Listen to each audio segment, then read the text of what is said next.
Hello guys, welcome to my YouTube channel. So, napaka-tindi ng issue kay Kai Sotto kasi si Kai Sotto talaga napakagaling.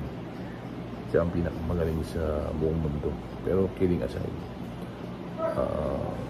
process yung pinagdadaanan ngayon kay Sotto. Yung unang taon niya ng 2020, hindi nag-make it, alam naman natin. 2022,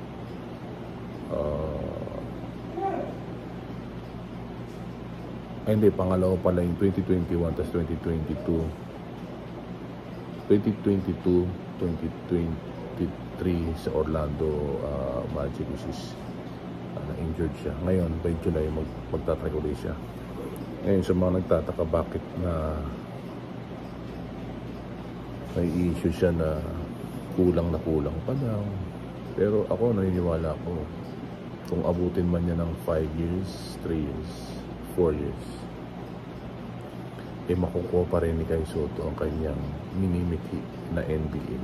It takes time. Si Kevin Kiambao, parang rumor lang na napunta sa NBA. Pero bakit nagpunta ang agent ni Kai Sotto sa Japan? Dahil we know workout yung minutes, dahil nga ang ibinibigay lang ng coach na minutes kay Kai Sotto ay mga 12 to 13 minutes. Kaya lang iniisip din ng coach baka ma-injury. So, yan ang mga usapin. Plus, ang strong team ng Philippines na napakalakas. Dahil nga kay Dwight Howard, kay Anderson, at nadyan din si Baltasar, ayan, si Kevin Kiambao, at mga Pilipino na nagtataas ng bandera ng ating Philippine team. At malaking package si Dwight Howard at si Anderson sa sistema ng basketball team sa Pilipinas. Iba talaga pag may import. Ngayon, tunghayan natin yung magiging laro ni Kai Sotto. At alam ko, pag pinasok naman siya, quality minutes at nagkikreate siya ng blocks, great defense, offensive and defensive points. So, in total package, Kai Sotto just need a break. Sa mga Kaiju fans, Kainatics, hintay lang tayo.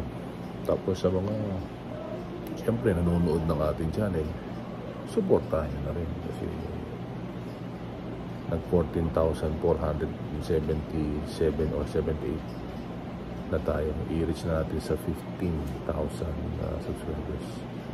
Mag-subscribe na kayo. At ako, panalangin ko lang, number 1 fan ako ni Kai Sotto. Tsaka nagsasabi na ito daw na channel ko ay clickbait, fake news. Bakit yung pinapanood?